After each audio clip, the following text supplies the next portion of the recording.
Hi, my name is Jeff H. Sipe, and I have over 10 years of recruiting experience, including 5 years at Google. In this video, we are going to cover body language in a video interview. And so today is the last day of June 2020, and every indicator, everything is pointing to the fact that we're going to be doing video interviews for a while, especially in the US. And the first place I want you to start is don't think about the video interview as being a disadvantage. Think about it as being an advantage, and if you can instantly start by dropping this negative belief, it's going to be super impactful for you. Secondly is the focus of this video, which is body language accounts for a lot. All statistical data tells us it's at least 50%, with a big portion being also pitch and tone, and then a little bit actually being about our answers. If you like my content, please like. If you have any comments, please comment below. And if you like my overall content, please subscribe. Item 1, you know where I'm going, practice. All this advice is terrible if you just refuse to practice on video with another human being. Just try it out. Just trust me, it just takes a few minutes. They're going to help you with things beyond body language, like lighting, your setup, what the whiteboard looks like, all those good things.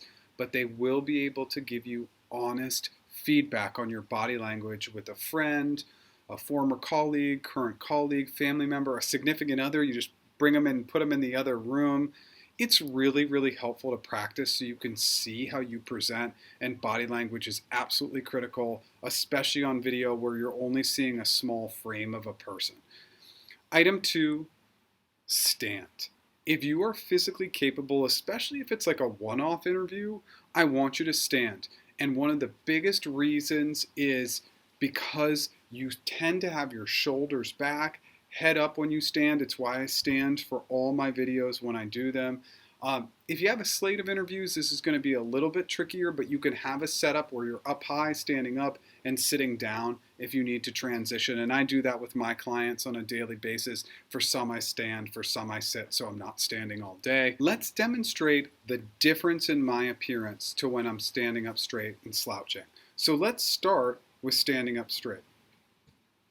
Shoulders back, head up, it makes a big impact. Now, let's see the difference when I'm slouched over. See the difference? It is really, really big. I become a completely different person when I'm standing with my shoulders back and head up between looking slouched. I look like a different person. You can see it on camera. This is exactly what your audience is going to see.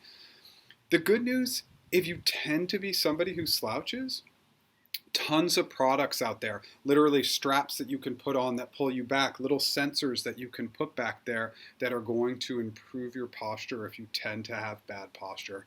But overall, if you can stand, you exude this bigger, larger presence, and that exudes confidence and is super, super important. Item 3, smile.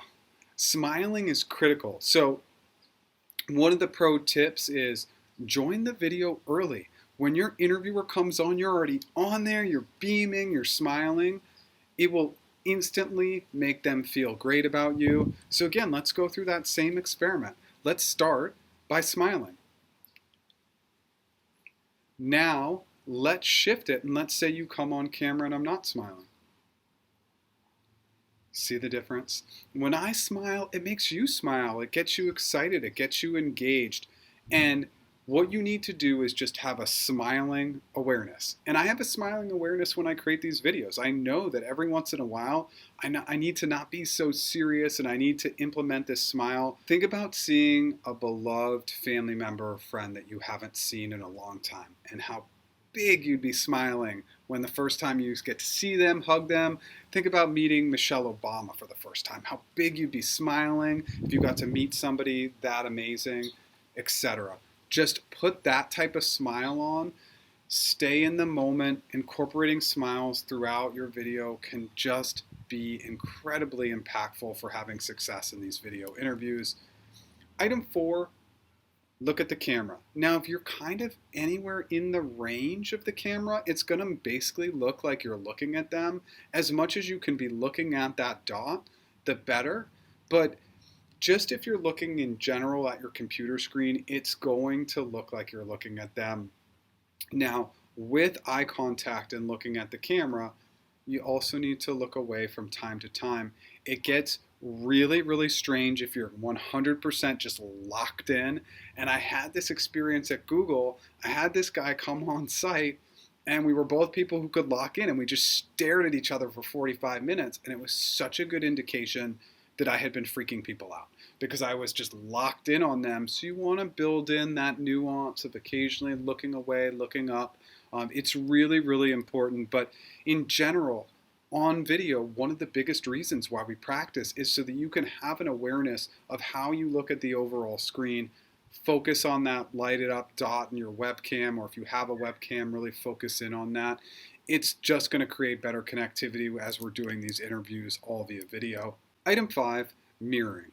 This is something that we do naturally without even noticing. It's a typical connectivity that not only humans, animals do it too.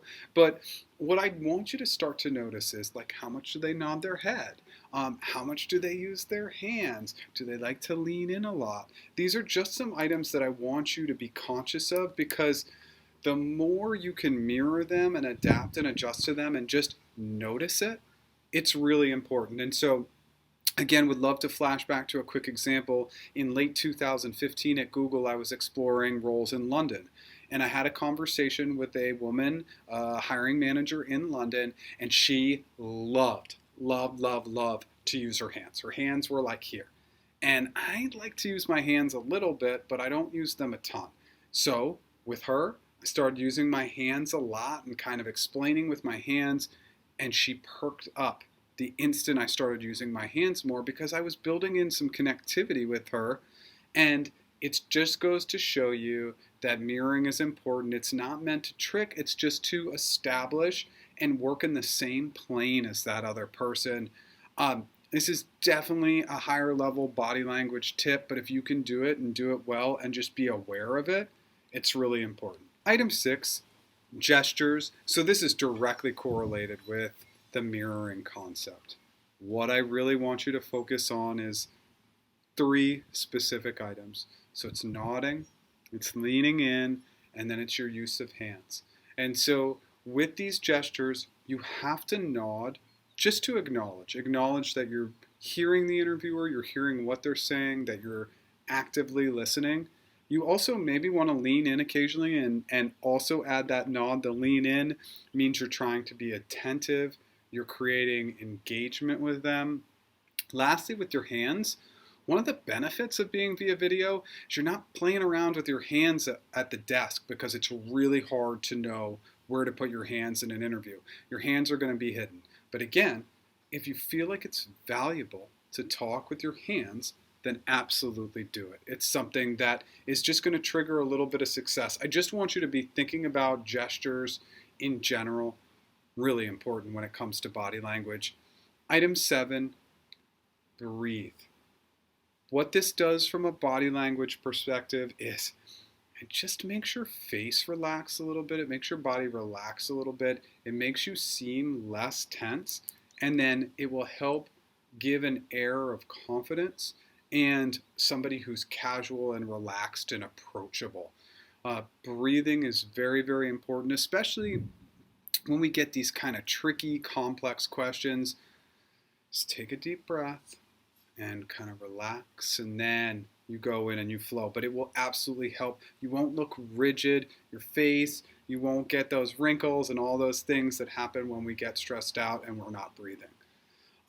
Item 8 is a little bit interesting. I want to bring up the whiteboard. I hear a lot of feedback from people saying, oh, it's such a huge disadvantage to be via video because I can't get on a whiteboard. It's not true. You can absolutely buy a whiteboard, hang it up, and use it during the interview. One of the context and pieces that I want to talk about is where you stand. So actually, if you're a right-handed person, it's natural for you to turn and go this way, but you're actually closing yourself off more to the interview. So for right-handed people, I want right-handed and left-handed people to actually both work from this side.